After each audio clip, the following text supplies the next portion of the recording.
Il y a deux endroits où je vais pas. Euh, il y a deux endroits où je vais pas, sinon je vais partout. C'est chez Dieudonné et chez Soral. C'est les deux endroits où je vais pas. Sinon, je vais partout, y compris, j'ai fait une conférence dernièrement chez des catholiques intégristes. Oui, oui, si, si, c'est vrai, hein, à Paris, tous en aube, petite jupe plissée, etc., etc.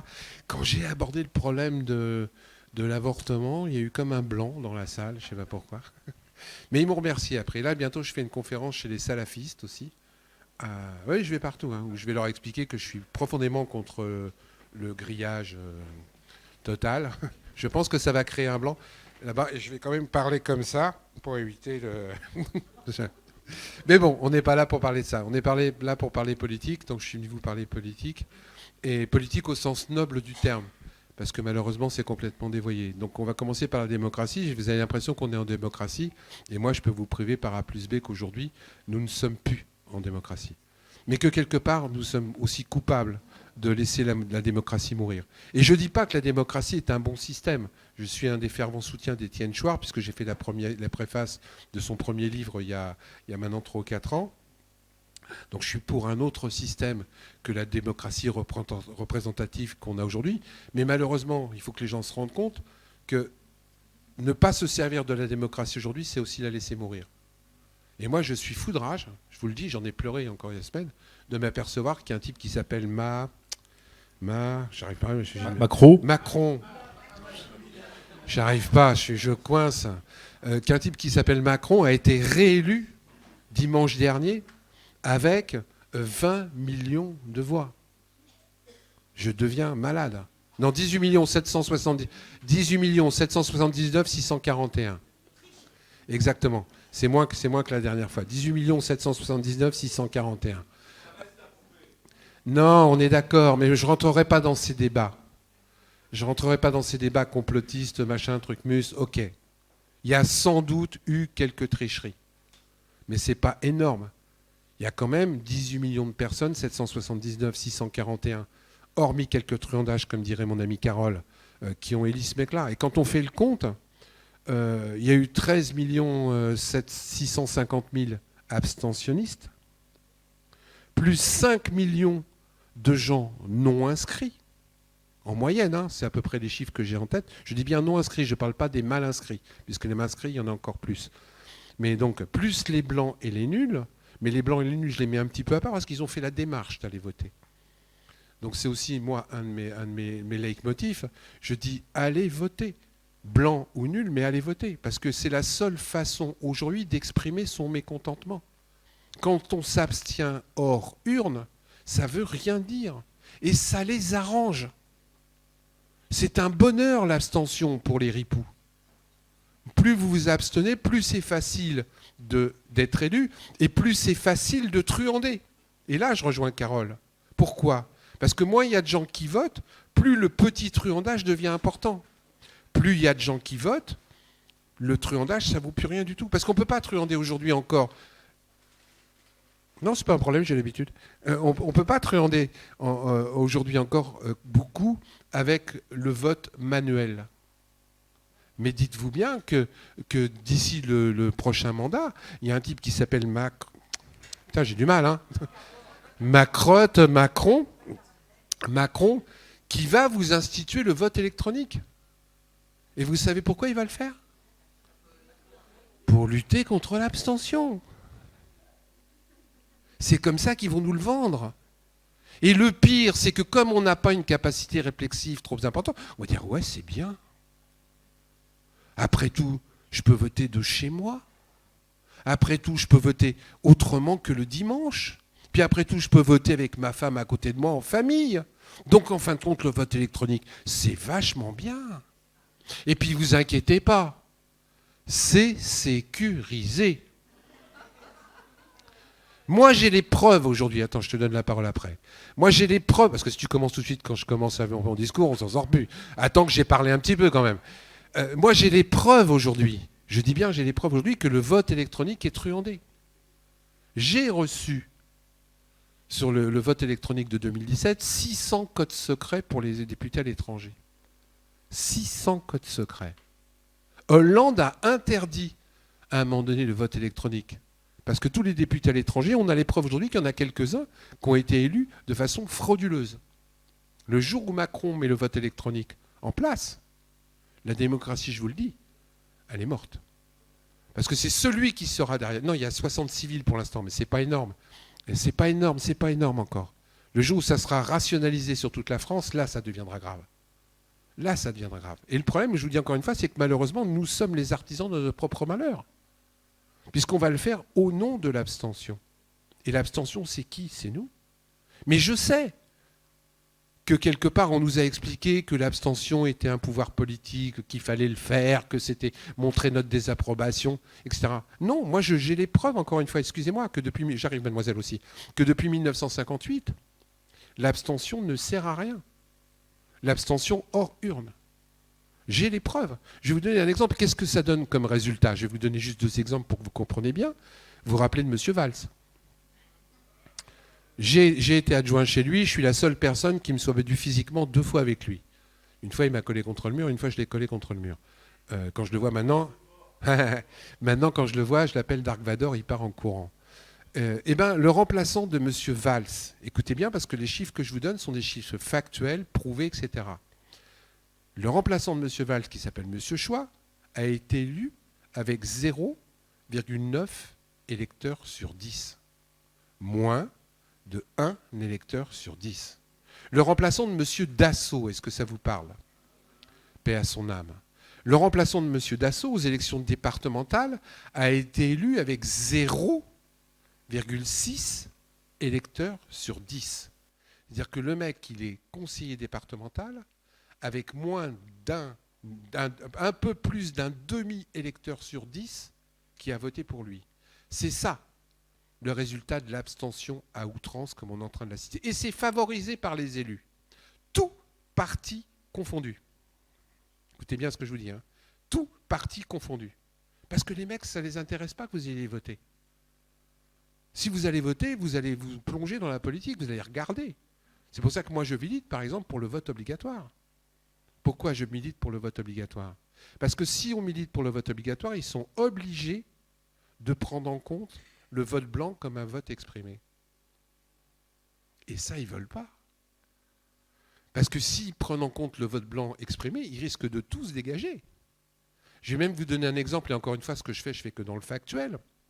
Il y a 5 ou 6 ans, je l'ai mis dans un de mes livres, les députés se sont réunis en commission. Commission, c'est un truc qu'on fait pour savoir si on va déposer un projet de loi, etc., etc. Et dans cette commission, ils voulaient voir s'ils allaient mettre des bulletins blancs dans les bureaux de vote. C'est-à-dire qu'il y aurait le candidat A, le candidat B, et puis un petit carré blanc déposé dans le bureau de vote que vous pouviez prendre pour le mettre dans votre enveloppe. Au bout de 3 semaines, ils ont vite enterré le projet. Hein. Et vous savez pourquoi? J'ai les notes des réunions. Ils ne peuvent pas dire que ce n'est pas vrai, j'ai les notes. Eh bien, il y en a un qui a dit, mais attendez, si on met les bulletins blancs dans les bureaux de vote, ils vont les prendre. Donc, ils ne l'ont pas fait. Et tous les partis politiques étaient dans cette commission. Le blanc, ça ne les intéresse pas non plus. Parce que imaginez, et c'est pour ça que je dis aux gens, allez voter. Parce que nous sommes dans une société médiatique. On est bien d'accord. Tout ce qui se voit, on en parle, etc. Imaginez que demain, les blancs dépassent les votes exprimés pour le candidat le plus en avant. Mais ils sont morts. Tout le monde en parle. Et en plus, ils seront peut-être élus, mais ils ne seront plus représentatifs. Puisque la majorité des gens auront voté blanc contre eux. Mais ça, malheureusement, ce n'est pas encore dans la tête des gens. Ça ne rentre pas. Et ces gens-là en profitent. D'où le fait que, comme ils en profitent, ils font ce qu'ils veulent. Et au détriment de qui? Au détriment de nous. Parce qu'on nous explique que tout va bien. Vous avez vu l'intégrité des élus en ce moment? Tout va bien. C'est merveilleux.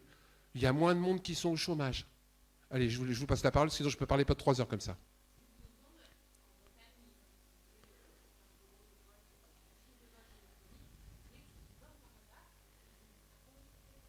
Oui, il y en a quelques-unes. Alors, c'était une discussion que j'ai eue avec Carole il y a pas longtemps, puisqu'on l'a eu hier soir. Il y a 66 villes où il y a le vote électronique. D'accord? Dans un paquet de villes, c'est Macron qui est arrivé en premier. On est d'accord? Sauf que là, je suis désolé, sociologiquement, les villes où il est arrivé en premier, c'est des villes urbaines de grands bourgeois. Donc dans ces villes-là, Macron est arrivé en premier. Vous prenez Neuilly-sur-Seine, c'est pas Mélenchon qui est arrivé en premier, hein. C'est Macron. Donc c'est logique quand on regarde par le petit œil de la lorgnette que dans certaines villes où il y a le vote électronique, Macron soit arrivé en premier. C'est des villes de riches. C'est uniquement ça. Donc c'est pas encore un truandage énorme. Je dis que c'est quand ça sera généralisé, ça sera un truandage énorme. Quand le vote par correspondance sera généralisé, ça sera un truandage énorme. Et Macron a commencé à le faire. Les ripoux ont commencé à se mettre en place. Je vous signale que dans les EHPAD, aujourd'hui, les gens peuvent voter alors qu'ils ont Alzheimer et qu'ils sont sous curatelle. Macron a fait passer une loi. Macron a fait passer une loi. Les gens qui ont Alzheimer peuvent aller voter sans problème. Ce qui, en plus, est une aberration parce que la loi existait déjà.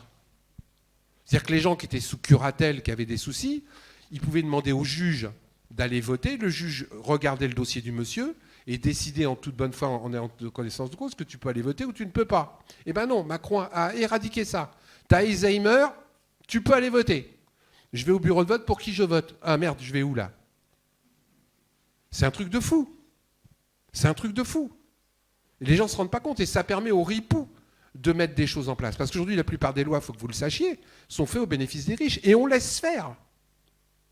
Le pire, c'est qu'on laisse faire. Vas-y, parce que je sens que tu veux me... Mais non, mais en fait, pour rester justement dans la thématique du vote obligatoire, parce que tu es pour, est-ce que tu penses sincèrement aujourd'hui qu'il y a un candidat légitime pour vraiment représenter le peuple? Est-ce qu'ils ne sont pas tous soumis aux mêmes obligations? Je les connais tous. Voilà, donc du coup, même si on mettait un vote obligatoire, et tu l'as reconnu aussi, même si le vote blanc était supérieur au vote exprimé pour les candidats, il s'élirait quand même, il y aurait peut-être des débats, etc., mais on aurait quand même à choisir un candidat parmi le panel offert. Est-ce qu'il y a un candidat qui aujourd'hui peut ou a les moyens? J'ai pas de candidat. Ce que je veux, c'est qu'on mette des systèmes en place. Parce que si tu mets un système en place, comment alors? Les candidats sont obligés de suivre. Moi, les gens ne le savent peut-être pas, mais je suis celui qui est l'instigateur du casier judiciaire vierge pour être élu. La pétition, j'ai lancée en 2015, et c'est moi qui ai référencé les 396 métiers où il faut présenter un casier judiciaire vierge pour pouvoir travailler. Je vais vous donner... Hein ? Ouais, complotiste, ouais. Je vais vous donner un exemple bien fou, je l'ai mis aussi dans un de mes livres. Je ne sais pas si vous vous souvenez du film qu'a fait Clint Eastwood, le biopic sur les 3 Américains qui ont arrêté des terroristes dans un train. Ils ont refait un film là-dessus.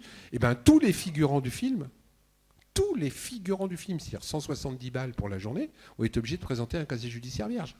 Sinon, ils n'avaient pas de boulot. Moi, j'ai acheté une maison il n'y a pas longtemps avec les royalties de mes livres. Et vous inquiétez pas, hein, j'ai gagné 200 000 euros. J'ai payé 70 000 euros d'impôts et j'ai eu 50 000 euros sur mon premier procès. Donc vous voyez, il ne restait pas grand-chose. Et pendant 3 ans, j'ai fait plein de conférences gratuitement. Je le dis parce que souvent, des gens comme moi sont attaqués parce qu'on dit « ouais, tu fais ça pour le pognon, etc. » Non, je ne fais pas ça pour le pognon.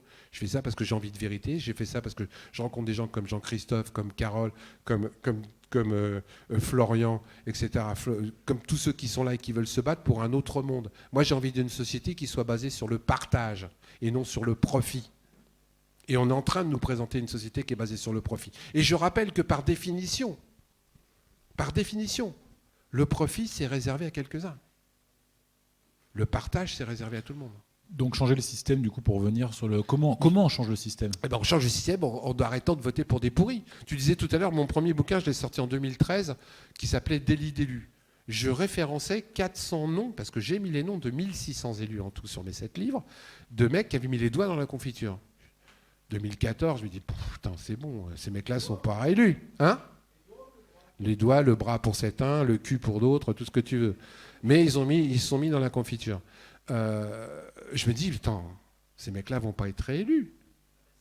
Et bien, sur les 400 que j'avais notés, il y en a 250 qui ont été réélus au premier tour. Qui est con?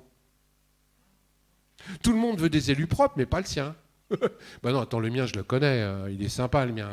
Il a trouvé du boulot à ma fille, il me fait sauter mes PV, et il a embauché ma belle-mère à la cantine.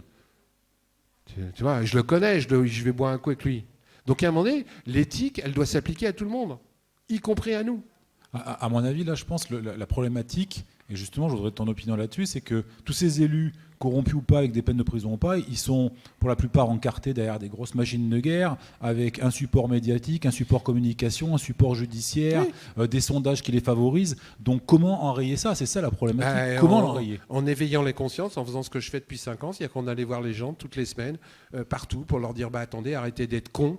Lisez plus d'un seul journal, parce que je vais vous donner aussi un autre exemple. Et excusez-moi, je suis un peu la mouche du coche, mais j'entends partout où je vais des gens qui me disent attends, la télé c'est de la merde, Hanouna c'est de la merde. Ben ouais, mais Hanouna c'est le plus haut taux d'audience, alors qui le regarde? J'ai quand même un problème. J'ai quand même tous les élus c'est des pourris. Soit je vais pas voter, soit je vote pour lui. Balkany, je rappelle, il a été élu pendant je sais pas combien de temps. Guérini, je vous rappelle, il a été élu pendant je sais pas combien de temps. Tibéri, je vous rappelle, il a été élu pendant je sais pas combien de temps. C'est bien qu'il y a des gens qui ont voté pour lui ou des gens qui n'ont pas été votés. Et ça c'est grave. Parce qu'on ne changera les choses qu'en intérieur du système.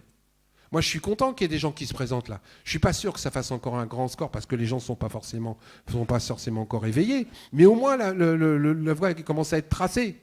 Il faut y aller, il faut les aider. Et aujourd'hui, on a des moyens de les aider, en plus.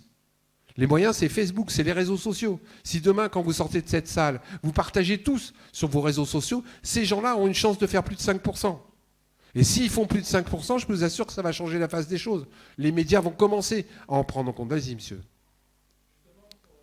Moi, le seul aujourd'hui système de vote que je trouve infalsifiable, si on s'y met, c'est le vote à la main. À la main. Dès que tu commences à passer par une machine, mon bonhomme. Et puis si c'est infalsifiable, il sera même mis en place officiellement. Mais on te le vend. On te le vend. Aujourd'hui, on t'explique que la carte bleue est infalsifiable.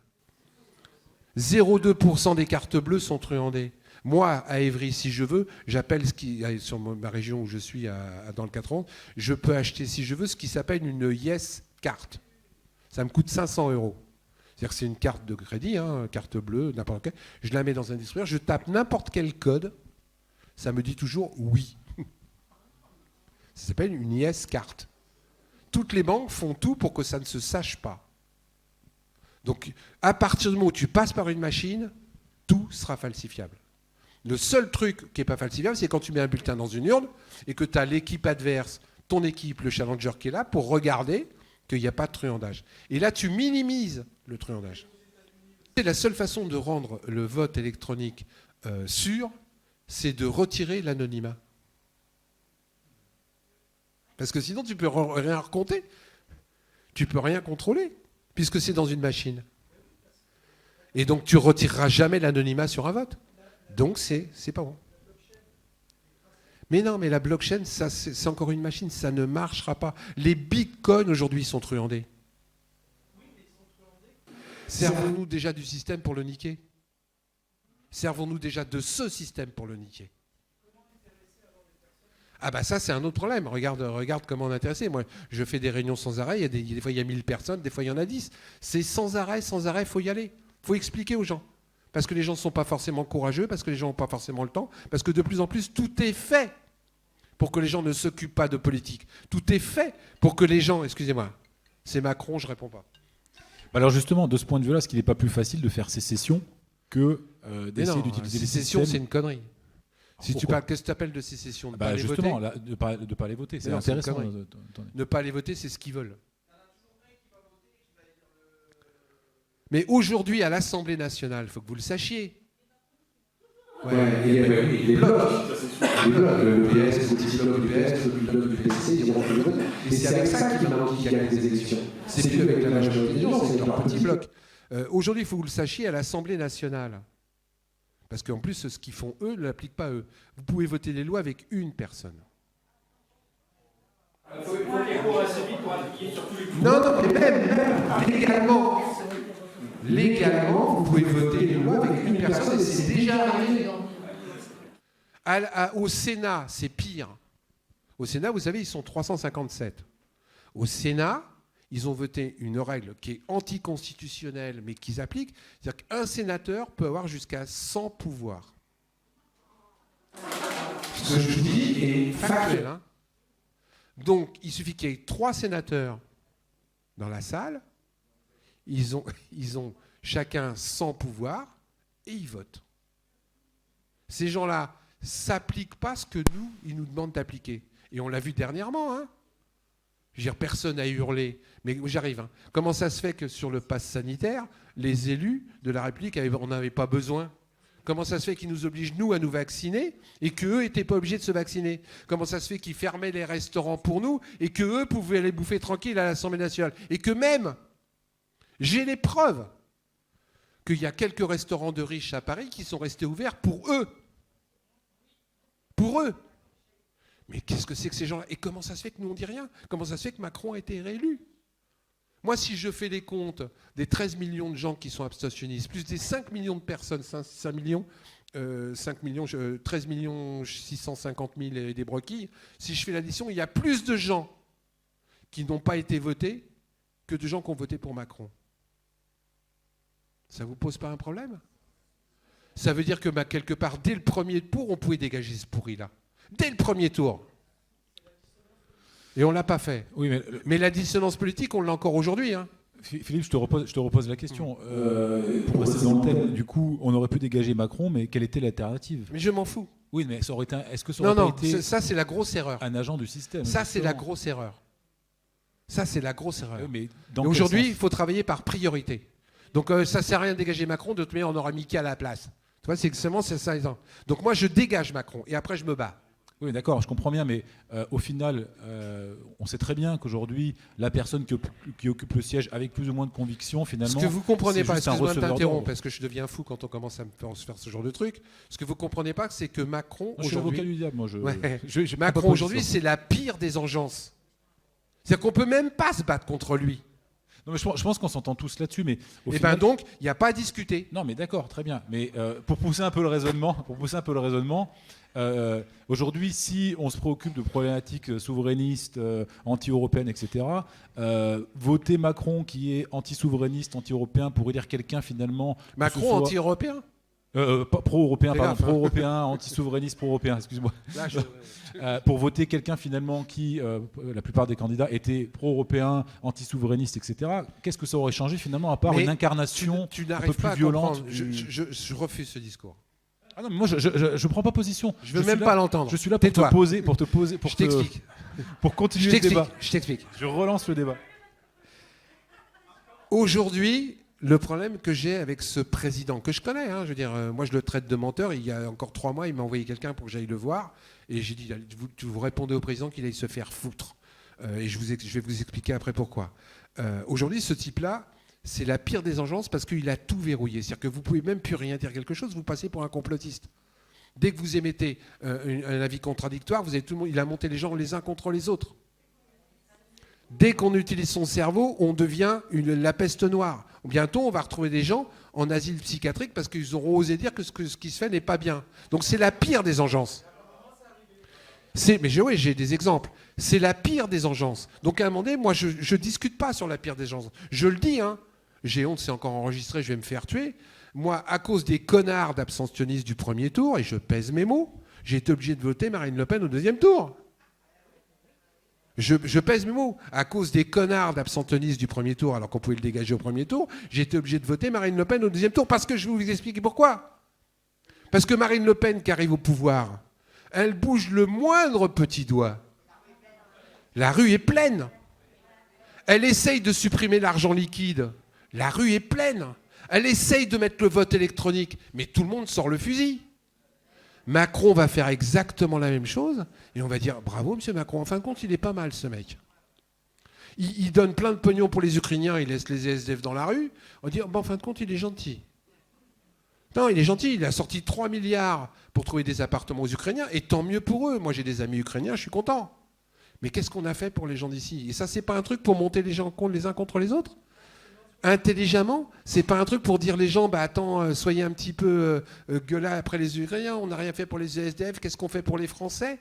C'est pas lui, il est violent, ce mec, dans la façon de. Moi, je me rappelle sur le casier judiciaire vierge, je te donne la parole tout de suite derrière. Sur le casier judiciaire vierge, donc je vous disais que je suis celui qui a fait le premier, la pétition pour que les élus aient un casier vierge pour être élus et qui était référencé les 396 métiers pour pouvoir travailler. journaliste, éducateur, n'importe quel métier aujourd'hui, il faut un casier judiciaire vierge, sinon tu ne peux pas bosser. On arrive même dans une aberration où pour travailler dans une mairie, écoutez bien, hein, pour travailler dans une mairie, il faut un casier vierge. Pour diriger la mairie, non. Philippe, d'ailleurs, à ce propos, je ne sais pas si tu es au courant de ça, j'ai entendu, c'est passé sur un plateau télé, il se murmure qu'il va bientôt, où il faudrait, ce qui avait déjà été discuté par les complotistes, un pass politique pour aller voter, non, pour montrer pas de blanche. Il y a plein de fake news. Non, je sais pas, non, il va falloir surtout un pass sanitaire obligatoire, et qui va être non obligatoire, pardon. C'est-à-dire que vous n'êtes pas obligé d'aller vous faire vacciner, mais si vous ne l'avez pas, vous n'aurez pas le pass, donc vous n'aurez pas de vie sociale. Mais pour revenir au casier judiciaire vierge, donc Macron m'a envoyé un émissaire en mars 2017. Ça vous parle de 2017, puisque j'avais lancé mon affaire, et il me demande, cet émissaire, que je rédige une note sur le casier judiciaire vierge. Vous me suivez ? Je l'avais fait pour Nicolas Dupont-Aignan, je l'avais fait pour Jean Lassalle, je l'avais fait pour Asselineau. Je dis, je vais le faire pour ce candidat. Hein. Donc je lui rédige une note, il repart avec, et il incorpore ma note dans son programme présidentiel, page 27. Ça m'a marqué. Hein. En disant, pour être élu, il faudra un casier judiciaire vierge. Je dis, c'est bien, putain, la plupart des candidats mettent ça dans leur programme, je suis content, tu vois, je suis heureux. D'autant plus que la loi avait été votée le 1er février 2017 à l'Assemblée nationale et que je l'avais rédigée, et qui m'avait dit, on attend les élections et on ressortira la loi. Je dis, c'est bonnard, ça y est, on va un petit peu, parce que c'est pas la panacée, assainir la vie politique française. 2 jours avant l'élection de mai, il m'envoie le même émissaire en me disant, tu sais Philippe, en fin de compte, on a réfléchi, on a discuté avec Bayrou, on ne pourra pas le faire. Casse-toi, enculé. Et depuis ce jour-là, je le traite de menteur. Et ce mec-là est un menteur professionnel. Les autres, déjà, avant, c'était grave. Puisque je vais vous donner un exemple. Moi, j'avais référencé dans le gouvernement Hollande, écoutez bien, ce que je vous dis est factuel, encore une fois, 30% des membres du gouvernement, 30% des membres qui avaient eu affaire au fisc ou à la justice. Vous me suivez ? Sous le gouvernement Macron, j'en suis à 60%. C'est-à-dire que 60% des membres du gouvernement de Macron, ceux qui sont partis, ceux qui sont revenus, ceux qui vont partir, ont eu affaire à la justice ou au fisc. Mais je deviens fou. Et c'est des gens qui nous vendent un monde meilleur. Et comme je le dis toujours, écoutez bien, ces gens vous vendent des choses avec une chemise blanche et ils ont tous un slip sale. Moi, très honnêtement, j'aimerais que leur chemise soit un peu moins blanche, mais que le slip soit propre. Eh ben non. Par contre, ils nous demandent à nous. Ouais. Oui. Ouais. Mais il y en a beaucoup. Ça, c'est un truc sur lequel on s'est battu aussi avec un type qui s'appelle Hervé Le Breton pour supprimer l'IRFM. Avant, parce que c'était encore plus grave. Hein. C'est-à-dire qu'avant, on donnait aux députés 5 250 € et aux sénateurs 6 300 € et ils n'avaient aucun justificatif à fournir. C'était de l'argent de poche. Ils ont changé la loi parce qu'on a fait du barouf à quelques-uns et que c'était vraiment trop gros comme truc de ripou. Et maintenant, c'est une avance sur recettes, etc. Alors je peux vous dire que c'est pas mieux, mais ils ont habillé la chose comme d'habitude en nous faisant croire que c'était mieux. Aujourd'hui, par exemple, je vous jure que ce que je vous dis est vrai. Avec cet argent qu'ils ont en plus de leurs émoluments, ils ont le droit de s'acheter une voiture. Ils sont contrôlés une fois tous les 5 ans, dans le meilleur des cas, puisque la déontologue ne peut pas contrôler. Donc une fois tous les 5 ans. Et donc ça arrive aux dérives qu'on a, parce qu'il n'y a pas de contrôle. Alors que nous, on avait proposé un truc vachement simple. On ne donnait pas l'argent, ils payaient et on remboursait sur facture. Comme ça se fait pour un chef d'entreprise. Parce que là, c'était d'abord toi qui sortais le pognon et tu étais obligé de te faire rembourser, justifier. Ben non, ils ne l'ont pas fait. Mais encore une fois, c'est nous qui sommes coupables. Hein. On ferme les yeux. On fermait les yeux, on les ouvre de plus en plus. Mais il va falloir qu'on continue parce que les ripoux sont en train de se mettre en place de façon légale. Je vais vous donner un autre exemple qui m'a rendu fou, c'est Fillon. Vous vous rappelez de Fillon ? Donc ils ont changé la loi quand les affaires Fillon ont commencé à sortir. Ils ont vite changé la loi. Il y a des lois, des fois, ils mettent 15 ans à la mettre en place, et il y a des lois, en 24 heures, ils sont posées. Et celle-là, ils l'ont posée en 48 heures. C'était une loi sur le délai de prescription des délits par ruse. Vous vous en souvenez de ça ? Et les gens, le pire, c'est que les gens ont gobé. Parce qu'avant, donc, le délit par ruse, je vais vous donner un exemple bien précis, il y avait 10 ans de prescription. C'est-à-dire que quand on découvrait le délit par ruse, on avait encore 10 ans pour mettre l'affaire sur la place publique et trouver les preuves. Je m'explique. Je crée un délit par ruse en 2000, vous me suivez ? Et par ruse, c'est parce que c'est caché. Hein. On découvre l'affaire en 2010, comme par exemple l'histoire des fringues de Fillon, ou assistants parlementaires. Ou les assistants parlementaires, je le découvre en 2010. J'avais jusqu'à 2020 pour que les enquêteurs puissent faire leur boulot et que la prescription se mette en route. Vous me suivez bien ? Ils ont changé la loi. Ils ont mis 12 ans de prescription. 12 ans, à la place de 10. Et tout le monde a applaudi. Oh putain, quelle avancée démocratique. Enfin, on va pouvoir niquer les voleurs. Sauf que moi, j'ai lu la loi jusqu'au bout. Et c'est 12 ans à partir de la commission du délit. Donc, je reprends mon exemple. Je fais un délit par ruse en 2000. Je découvre l'affaire en 2010. Je n'ai plus que jusqu'à 2012, avant la prescription, dans le cul la banane. Eh bien, la plupart des gens ont pris ça pour une avancée démocratique et éthique. Et on n'arrête pas de se faire baiser comme ça. Excusez-moi, je suis assez trivial dans mon langage, mais je refuse de parler autrement que peuple. Je ne vais pas me refaire, où ça passe ou ça casse. Et là où j'en veux aux gens, c'est qu'ils prennent tout pour argent comptant. Quand on leur explique qu'on va supprimer l'argent liquide, moi je me fais traiter de vieux dinosaure. Hein. Mais putain, Pasco, t'es vieux con, c'est l'avenir, l'argent de crypto-monnaie, machin truc muche, là. Tu te rends pas compte ? La petite vieille, elle se fera plus braquer. Mon mari, qui est un vrai con, qui rend jamais la monnaie comme il faut, eh ben, il aura plus besoin, c'est sur sa carte. Et puis les poches qui sont déformées par la monnaie dans le machin, eh ben, il n'y en aura plus, c'est sur la carte. Et puis si ta maison brûle, mais t'inquiète pas, c'est sur ta carte. Pasco, t'es un vieux dinosaure. Ouais, mais par contre, quand je vais vouloir filer 20 balles à ma petite fille en douce le dimanche pour qu'elle s'achète un truc, sans que personne le sache, je peux plus. C'est sur ma carte. Quand je vais vouloir bosser au black, parce qu'il faut que je nourrisse ma famille, et que je vais aller aider un pote le samedi et le dimanche à refaire son plancher ou à mettre du papier peint, ben, je pourrais plus. C'est sur ma carte. Quand je vais aller en brocante et que je veux acheter un petit objet en douce, d'occasion, pour faire plaisir ou parce que je ne veux pas acheter neuf, ben je ne pourrais plus.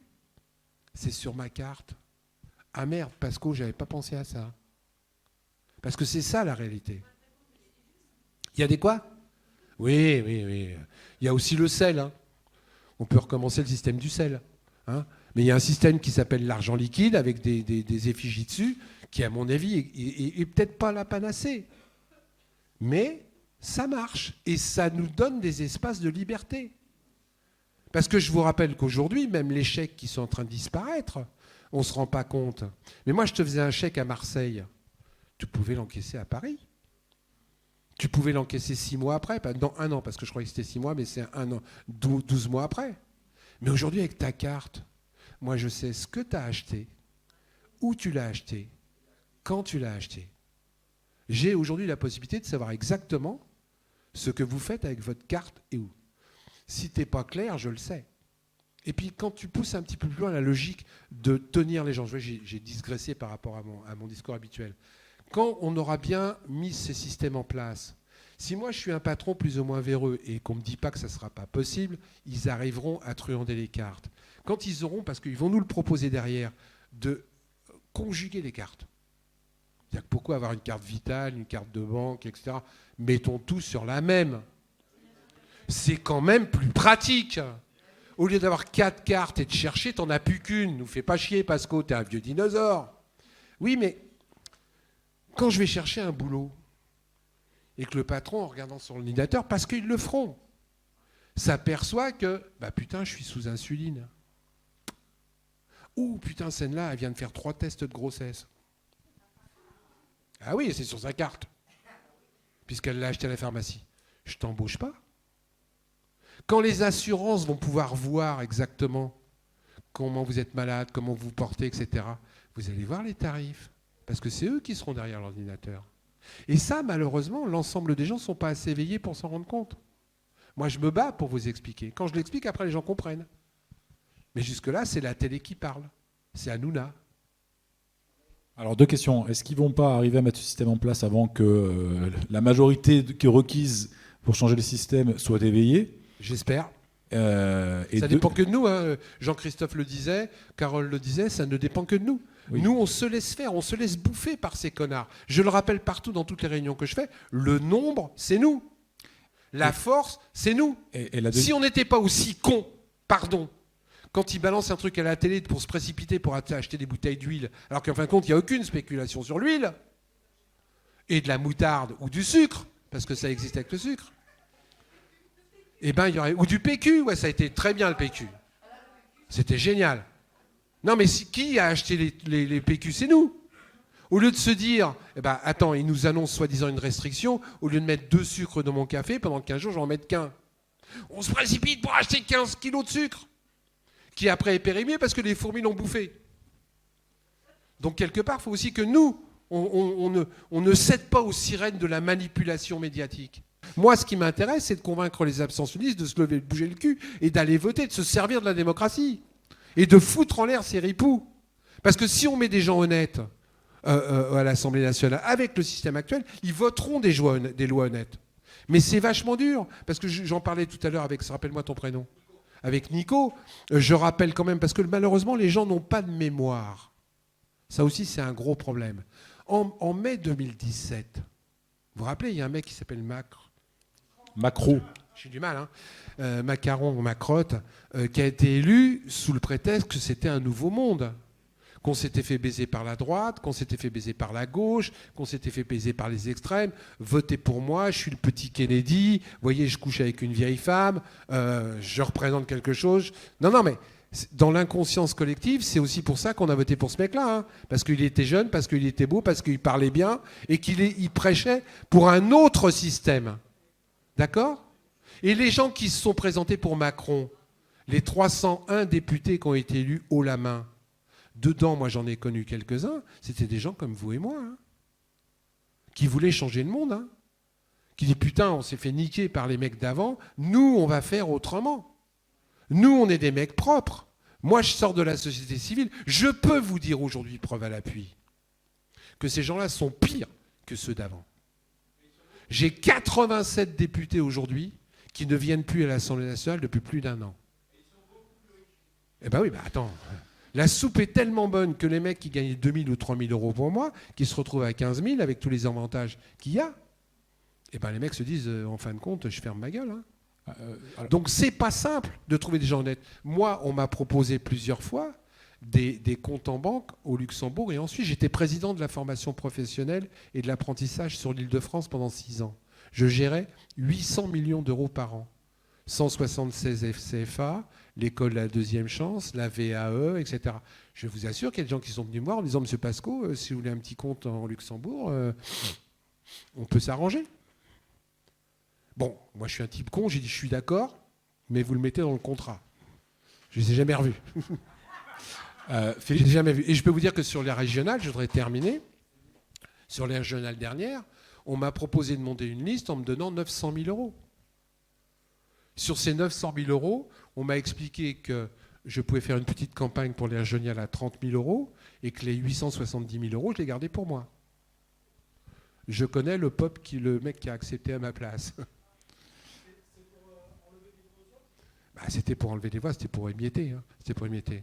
C'est difficile des fois de résister. C'est pas simple. Donc il faut qu'on mette des gens honnêtes, mais il faut aussi que ces gens honnêtes restent honnêtes une fois qu'ils sont élus. Parce que j'en ai connu je ne sais combien qui ont signé des chartes. Moi, je fais partie d'Anticor. Hein. Je suis membre du conseil d'administration bientôt d'Anticor. Anticor, aux dernières élections, on a fait signer un papier à plein d'élus qui en disant attention, si vous devenez élu, vous ne ferez pas ça, etc.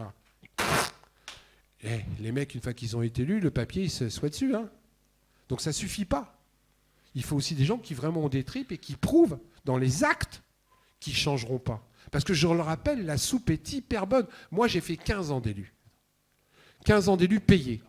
Maire adjoint d'Évry, conseiller régional. J'arrive à un âge canonique où quelque part j'ai droit à la retraite. J'ai été voir pour ma retraite.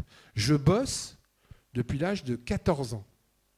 14 ans, j'ai commencé à bosser dans le syndicat du livre, la NPP, et je nettoyais les chiottes des ouvriers du livre.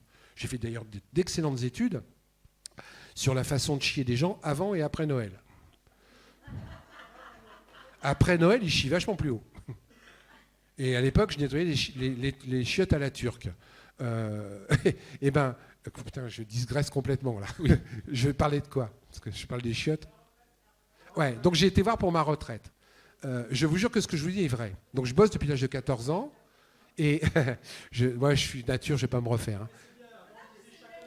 Ouais, j'ai été voir pour la retraite. Je vous jure que j'ai plus de points Ircantec avec 15 ans d'élus payés que depuis l'âge de 14 ans que je travaille. Je disais, ah, mais attends, vous ne gourrez pas, madame, il n'y a pas un zéro en trop, là? Et moi, j'étais petit élu, hein, maire adjoint d'Évry, conseiller régional, président de la commission. Donc, je n'ai pas fait une carrière payée énorme. J'ai plus de points Ircantec. C'est un truc de fou. La soupe est vachement bonne. Ce que je dis, et je le dis souvent sur l'assemblée de Gilets jaunes, il y a plein d'autres systèmes qu'on peut inventer et qu'on ne veut pas prendre en compte. J'ai eu un problème avec les Gilets jaunes, et j'ai fait tous les ronds-points de France et de Navarre pendant 3 ans, c'est les ayatollahs de l'horizontalité. J'adore. Personne commande, on décide tous ensemble, etc., etc. Ça va, quoi. Il y a un moment donné, il faut arrêter les conneries, quoi. Et ouais, en dehors des manifs, on ne peut rien faire. Ben, je suis désolé. Ouais, il y a plein d'autres choses à faire que les manifs. Mais pour l'instant, je n'ai pas réussi encore à mettre en place. Moi, j'ai monté un truc, une association qui s'appelle iboycott.org. Notez, hein. C'est-à-dire qu'on ne boycotte pas, hein, parce que c'est interdit en France de boycotter. On achète un autre produit. Je vais vous donner un exemple des victoires qu'on a eues avec iBoycott, qui est géré par deux copains qui sont turcs et qui sont géniaux. Donc on a, je ne sais pas si vous connaissez j'arrive jamais à me rappeler, c'est pas Petit Bateau, c'est Petit Bateau, Petit les Lu. boîtes de conserve de thon.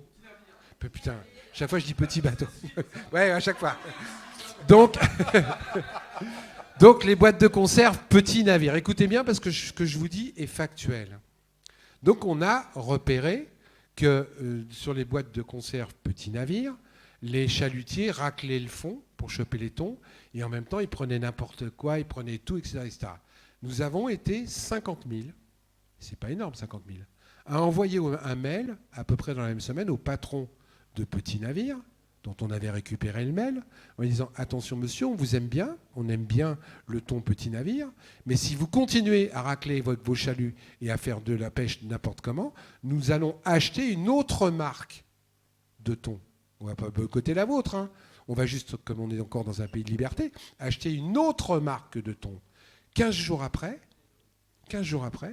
le patron nous répondait, ils ont changé leur méthode de pêche. Donc on peut gagner. Mais oui, on a vérifié, bonhomme. Tu penses bien que tu n'as pas marqué la poste, là, hein, donc on a vérifié. Et ils s'y tiennent. Donc ça veut dire quoi? Ça veut dire qu'aujourd'hui, on n'a pas besoin d'être 300 000, à 50 000, on peut gagner. Et il y a plein d'autres trucs qu'on peut faire. iCode.org. Tu peux répéter, iboycott.org, c'est ça? iboycott.org. Alors c'est un truc vachement démocratique en plus, parce que par exemple, tout le monde peut lancer un boycott sur le site, et si les gens répondent en nombre en disant bah ouais on le fait, c'est-à-dire qu'un certain nombre, et ben on le fait. Et on se met en route un boycott. Et ça marche. Et aujourd'hui, le problème qu'on a avec les citoyens et les Gilets jaunes, c'est qu'ils sont incapables d'imaginer autre chose. Je vais vous donner un truc vachement simple. Oui, mais on peut le faire. On peut le faire, c'est génial. Mais d'un autre côté, l'huile de palme chez Leclerc, ça n'a pas été génial. Hein. Parce que tous les gens qui se sont précipités pour acheter du Nutella à moins 75 alors qu'on savait que l'huile de palme, c'était de la merde, c'est un peu mauvais. Je vais vous donner un autre exemple que moi j'ai mis en place une fois, qui s'appelle les sardines. Vous savez ce que c'est que les sardines? Les sardines qu'on mange. Moi, je l'ai fait, hein, je l'ai mis en place une fois. J'avais monté une radio locale en 1981 qui s'appelait Sortie de secours et on ne voulait pas me donner l'autorisation. Je ne vous explique pas tout ce qu'on a fait, on a fini par obtenir. Mais une fois, on avait un espion qui était venu chez nous avec des RG. D'ailleurs, est-ce qu'il y a quelqu'un de la DGSI qui est là aujourd'hui? En général, il est au fond à gauche. Ils en ont toujours un ou deux. Et des fois, ils lèvent la main, les mecs sont honnêtes, parce que ce n'est pas des méchants. Hein, donc des fois, ils le disent. Hein. En général, moi, ils viennent à deux. C'est comme ça, je suis sûr que ce que je dis, c'est bien répété. Donc, on avait un mec de la DGSI qui nous avait, à l'époque, c'était les RG, qui était rentré dans notre équipe. Et nous, on l'a su parce que quand même, on n'était pas trop cons. Et on avait dit qu'on allait lancer une opération sardine. Je vous explique. C'est-à-dire qu'on avait décidé, avec notre radio locale, de tous aller jeter des sardines, vous savez, chez le poissonnier, de les laisser 15 jours sur notre radiateur. Ah, il y en a qui commencent à comprendre. De prendre chacun 1 ou 2 sardines dans un sac plastique, de refermer le sac plastique, et de se rendre tel jour, un par un, à 10 ou 15 à la préfecture de l'Essonne, tu vois, d'aller dans les bureaux, d'aller aux chiottes, d'aller un peu partout. Et puis de déposer les sardines derrière le radiateur, dans la bouche d'aération, sous un bureau, dans un tiroir, etc. etc. Et puis de partir. Je vous jure que c'est pacifique, et puis bon, c'est comme ça. Et le jour où on devait faire ça, on ne l'a pas fait hein, sur ce coup-là, on ne l'a pas fait. Ils avaient fermé la préfecture, renvoyé les employés chez eux, et il y avait 4 quarts de CRS autour de la préf. À 11h du matin, les gendarmes qui me connaissaient bien sont venus frapper à ma porte. On me dit « Philippe, qu'est-ce que tu fais ?» Je dis « Je dors, on vous a niqué. » Mais ça veut dire quoi, ce que je suis en train de vous expliquer ? Ça veut dire qu'à 11 ou 12, en se réunissant intelligemment, on peut bloquer le système avec des sardines pourries. Parce que des sardines pourries planquées dans des bouches d'aération dans un bureau, le temps qu'ils les trouvent, la préfecture, elle est fermée pendant 10 mois. Je vous en donne un autre gratuit. Non, mais c'est une image. Mais on peut le faire. Quand on dit on peut faire autre chose que la manif où on se fait nasser. Vous êtes 15 personnes. Il y a ce qui s'appelle des boules puantes. Vous connaissez ça ? C'est génial, les boules puantes. Vous allez dans un trésor public à 15 et vous lâchez les boules puantes et vous sortez. Personne ne vous peut mettre en prison parce que vous avez eu des flatulences. Par contre, ils ferment. Et pendant 8 jours, la préfecture ou le bureau de poste ou le bureau machin est fermé. Donc on peut le faire. Si vous êtes 40 à vous servir d'Internet et à foncer sur un site Internet, à vous réunir, à vous dire tel jour à telle heure, on envoie un message de 15 pages sur tel site Internet. Vous bousillez les sites Internet. Il suffit de les cibler, de les choisir. Je vais me faire arrêter, vous allez voir. Mais vous voyez qu'on peut faire autre chose que la manif.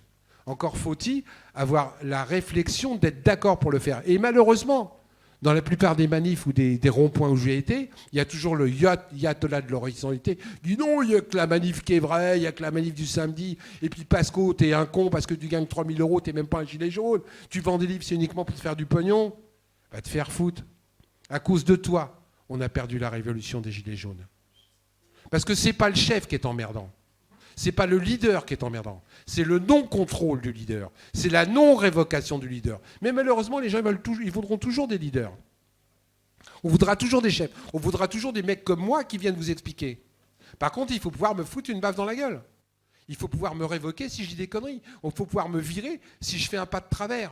C'est là où ça devient intéressant. Mais ça, on ne l'a pas compris. Pas de chef. Moi, j'ai vu des réunions de gilets jaunes. Des réunions de gilets jaunes. Au bout de 5 heures, ils avaient fini 4 lignes de compte-rendu.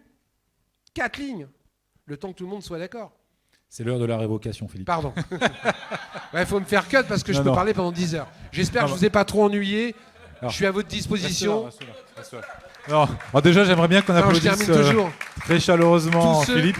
Tous ceux qui veulent, j'ai pas la grossette, je donne ma carte de visite et je réponds à tous mes mails. N'hésitez pas. Plus on communiquera, plus on partagera, plus on les aura. Et n'oubliez pas une chose qui est très importante, et j'arrête là-dessus, le nombre, c'est nous, c'est pas eux. Eux, c'est que des minorités, donc on peut les niquer.